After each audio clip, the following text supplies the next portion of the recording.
O texto que eu escolhi para compartilhar com vocês é um texto que Deus falou muito ao meu coração e a gente tem citado muito, que está lá em João 4. João 4 é o texto de Jesus que vai conversar com a mulher samaritana. Lembra desse texto?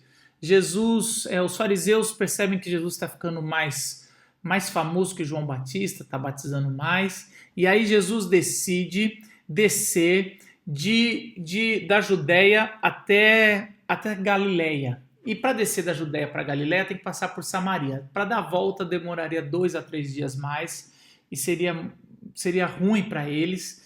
Então eles decidiram passar no meio de Samaria. Eu vou explicar mais para frente por que era perigoso. Eles estavam tendo conflitos ali, mas Jesus decide passar por lá. E ao descer, Jesus fica do lado de fora da cidade. Eu acho que os discípulos decidiram preservar Jesus, porque Jesus já tinha aquelas roupas de rabino, onde tinham penduricalhos, e ali dizia que ele era um rabino. Então os discípulos, que eram mais pescadores e coisas normais, eles decidiram entrar para pegar comida e deixou Jesus lá do lado de fora. Mas lá do lado de fora que acontecem as coisas. Quando Jesus fica ali do lado de fora sozinho, vem uma mulher pegar uma água no poço de Jacó. É aquele poço famoso que do lado tinha um monte Gerizim, que é um monte sagrado para os samaritanos e para os judeus também.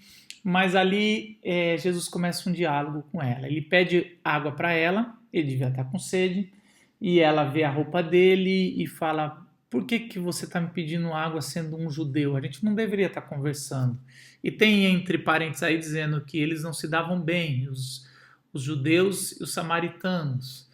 E aí Jesus fala: você está falando dessa água, mas se você soubesse com quem você está falando, eu daria uma água especial e você não teria sede. Essa água que eu tenho é muito melhor do que a água que você pode me dar. E ela pergunta: você não pode pegar água porque você não tem o balde, você acabou de pedir para mim, você não é maior do que Jacó, que fez esse poço, né? E aí a gente chega mais ou menos no texto onde eu queria ler para vocês daqui para frente, que é o texto de João 4, do versículo 13 ao 26. Você pode abrir a sua Bíblia aí na tua casa, 4, do 13 ao 26. Diz assim: Jesus respondeu: quem beber desta água terá sede outra vez. Mas quem beber da água que eu lhe der nunca mais terá sede. Ao contrário, a água que eu lhe der se tornará nele uma fonte de água a jorrar para a vida eterna. A mulher lhe disse: Senhor, dê-me dessa água para que eu não tenha mais sede, nem precise voltar aqui para tirar água. Ele lhe disse: vá, chame o seu marido e volte. Não tenho marido, respondeu ela. Disse-lhe Jesus: você falou corretamente, dizendo que não tem marido. O fato é que você já teve 5, e o homem com quem agora vive não é o seu marido. O que você acabou de dizer é verdade. Disse a mulher: Senhor, vejo que é profeta. Nossos antepassados adoraram neste monte, mas vocês, judeus, dizem que Jerusalém é o lugar onde se deve adorar. Jesus declarou: creia em mim, mulher.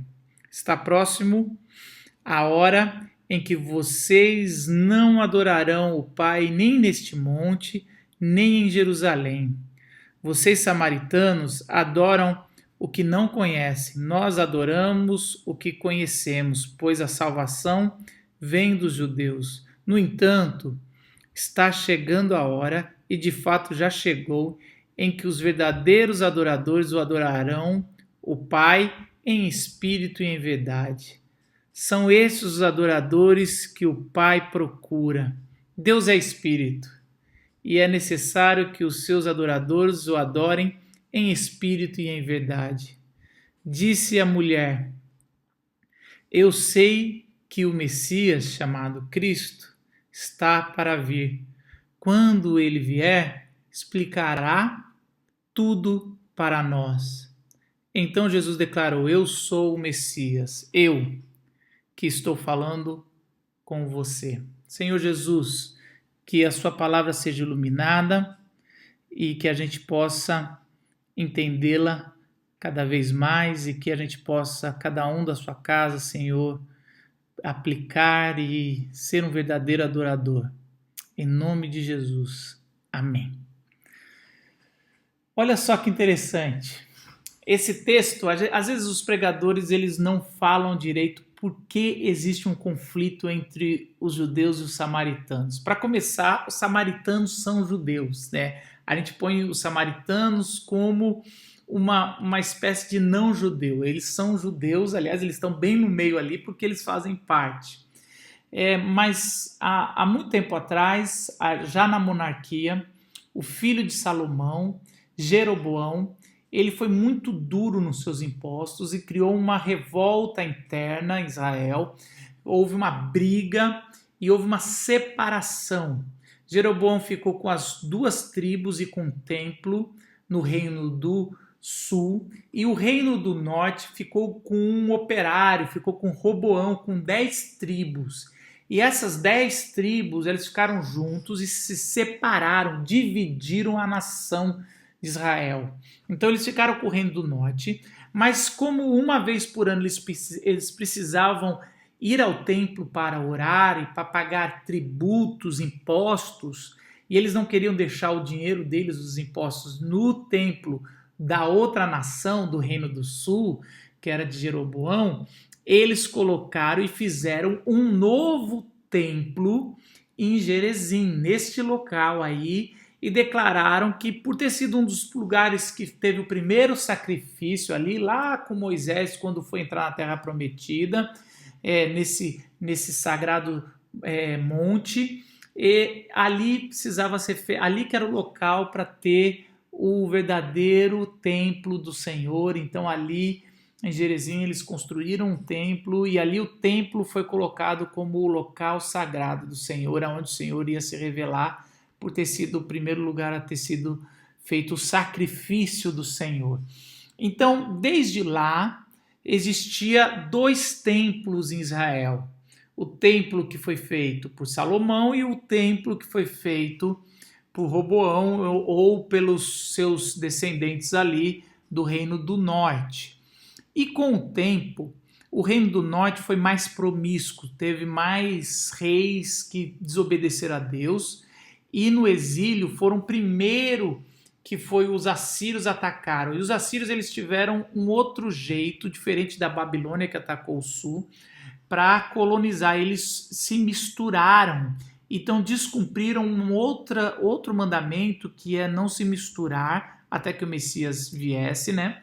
Então eles se misturaram, eles trocaram de esposas e maridos e se misturaram com seu sangue. Então os samaritanos eram pessoas claras, de olhos claros, e eram facilmente identificados como samaritano entre os judeus.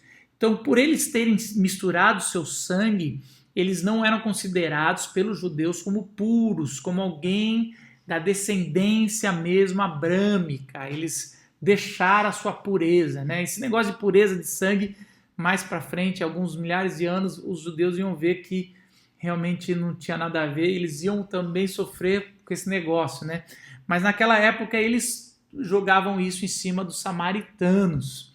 E aí, então, essa briga era muito forte por motivos financeiros e por motivos teológicos. E é interessante que a discussão que acontece aqui é uma discussão que Jesus está falando não só sobre a sede ou sobre a moral dessa mulher, porque ela já teve 5 maridos e o 6º ela decidiu casar, mas está namorando, mas não casar. E a Bíblia não fala que ela largou os maridos ou se ela ficou viúva por algum azar da vida, ou se é por ela não ter capacidade de ter filhos, esses maridos a abandonou e ela na verdade é uma história de tragédia, ela é a vítima aqui e não uma mulher promíscua. A gente não sabe a história dela, a gente só sabe que ela é uma mulher que realmente no final das contas ela está com o 6º homem, mas agora ela decidiu não casar ou esconder, e aí Jesus manda ela buscar o marido quando ela decide aceitar essa água da vida, e aí Deus ou Jesus revela essa condição dela. O que Jesus está trazendo aqui é que é uma história de dependência. Dependência, uma dependência de sede, que todos eles tinham daquele poço, uma dependência de homem, que talvez aquela mulher tinha, uma dependência de carência, e uma dependência de um templo para adorar a Deus. Porque tudo aí nessa história gira em torno de depender, de precisar de algo, de ter que ir constantemente porque não tem outra fonte. Então, quando estamos com sede, nós precisamos ir no bebedouro. Se não tem o bebedouro, nós morremos. Se você tem uma religião que um Deus só se expressa através... Não é corona, viu? Se a gente tem uma religião que Deus só se expressa no templo, então a gente depende daquele templo, e a gente depender do templo, o templo também faz parte de Deus. E se a gente é carente do sexo oposto e depende daquilo, e a gente, de certa forma, não consegue, daí toma o pé na bunda ou não dá certo, e a gente vai para o segundo e vai para o terceiro, e a gente fica naquele ciclo, é uma história de dependência. Então todo João 4 está mostrando essa dependência que tem. E aí Jesus está falando, ou está dando a fórmula que ele é a fonte da independência, ele é a suficiência de tudo. Ele é a suficiência de uma água que aonde você bebe, você tem de jorrar, e você jorra como fonte para os outros, para dar a independência. É interessante que o povo judeu, quando ele foi para o exílio por pecar, quando eles estavam no exílio babilônico, no período antes de Jesus, eles perderam as 4 figuras mais importantes que davam a identidade deles como povo, que era a monarquia davídica, que era a língua hebraica, porque começou a entrar as outras línguas, eles começaram a falar o aramaico, que é uma mistura do hebraico com o grego, e depois entrou o grego. Então eles perderam a monarquia, que era a forma de poder que eles tinham, a política, eles perderam a língua, eles perderam o templo e eles perderam a cidade. Então foram as 4 coisas que eles perderam ali, que na verdade entrou-se os rabinos, né, os fariseus, para ocupar essa falta de poder. E aí essas figuras que não tem no Antigo Testamento, com Jesus, estão ali dando trabalho o tempo todo. Por que eu estou dizendo isso? E aí eu quero começar a aterrissar. Nós vivemos um tempo agora e que a gente vai descobrir coisas muito novas nesse tempo de quarentena. Porque Jesus ele fala, chegou um tempo que que vamos adorar em espírito e em verdade. Mas esse tempo já chegou, e chegou há 2000 anos atrás. O problema é que todo o nosso formato de fé cristã, a gente o tempo todo quer voltar ao Antigo Testamento. O tempo todo nós queremos discussões igual aquela mulher samaritana. Nós queremos discutir aonde que se deve adorar, qual é a denominação que está certo, qual é o sistema político que nós devemos ter. É o davídico? Qual que é? É o que está agora? É o de Roma, vai pagar a César o imposto? Qual é a cidade santa que a gente tem que ter? Então a gente tem, qual é a língua sagrada que nós devemos falar? É a língua dos anjos? Qual o sistema que nós temos? Esse formato do Antigo Testamento, que teve o seu papel para levar até Cristo, ele se cumpre em Cristo como estrutura, mas ele é rompido em Cristo para nos dar um novo patamar. Quem está após Cristo é uma nova criação. Não podemos voltar para o período do tutor, que é a lei, que é o Antigo Testamento, que apontava para Cristo. Então é interessante que nesse período que a gente não pode ir para o lugar físico, para o prédio que nos reúne como igreja, e tem gente se questionando, e agora? Como é que a gente vai ser igreja? Como é que a gente vai ser comunidade da vila? agora que é a hora de ser comunidade da vila em espírito, em verdade. Agora é a hora que a gente vai ver como é que vai ser igreja em espírito, em verdade. Porque Jesus, ele fala, eu sou o Messias para ela. E aquela mulher, quando ela percebe que ele é o Messias, ela larga o seu cântaro e ela entra na cidade e ela fala, vem ver o homem que falou tudo sobre a minha vida.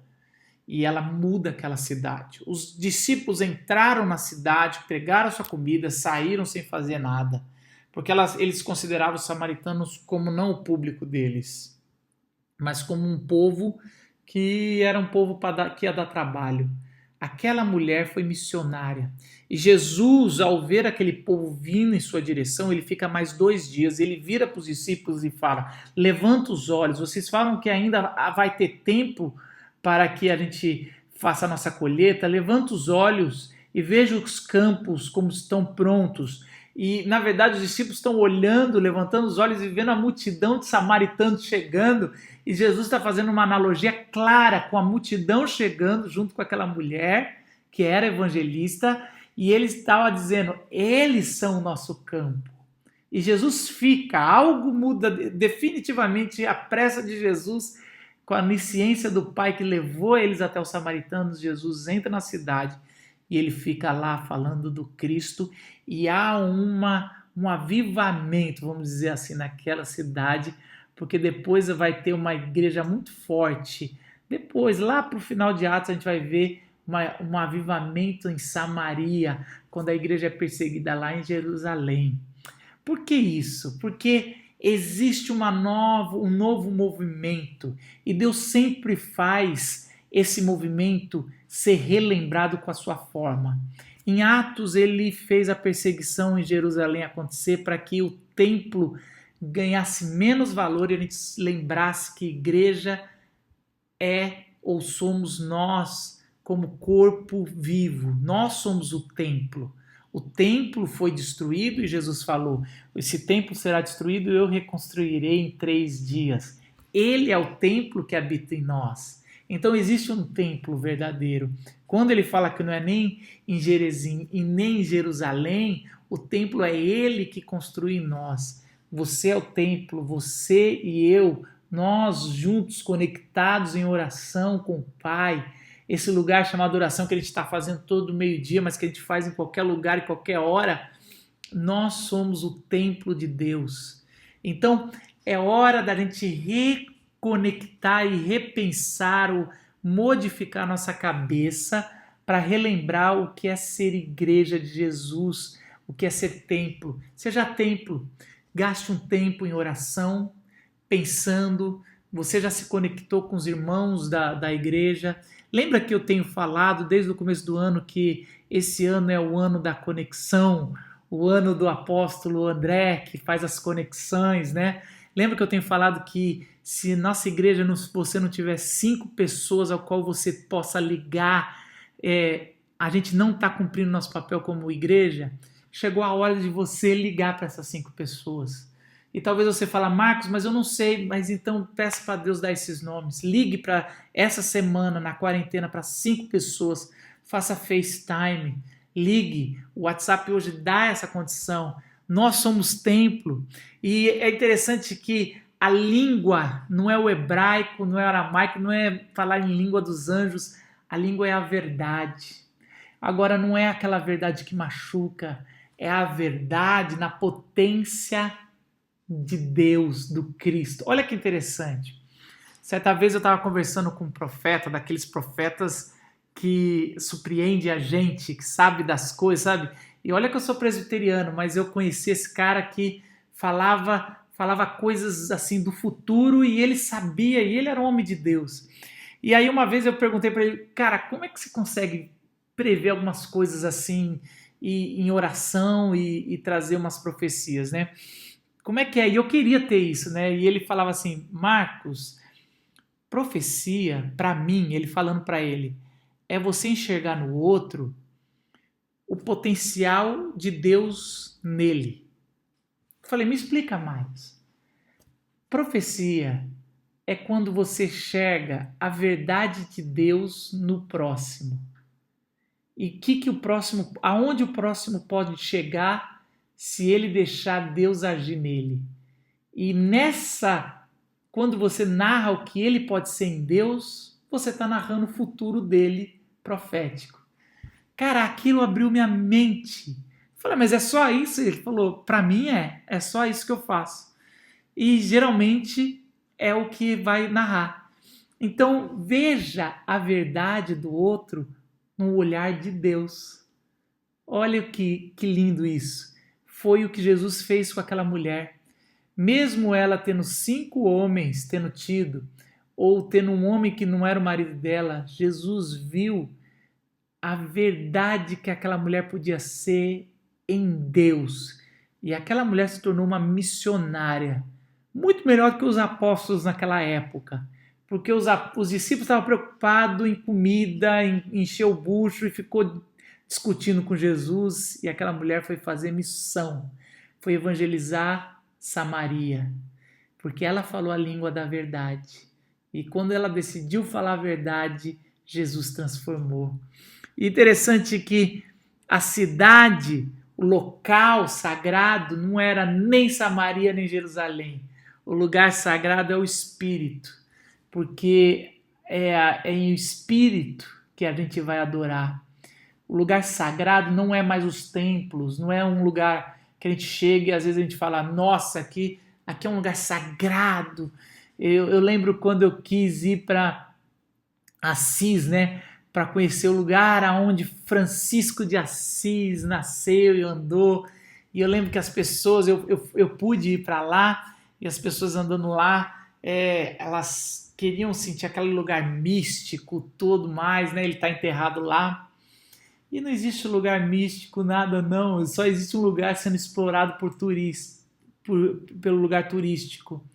Mas o que eu posso saber e o que eu tenho vivido é que toda vez que a gente se tranca no nosso quarto ou no nosso escritório ou em algum lugar privado e a gente lá no lugar secreto ora ao Pai que vem em secreto, esse é o lugar sagrado, esse é o lugar santo, esse é o solo fértil onde o semeador vai colher 100%. É aí que Deus fala e é ali que Deus habita.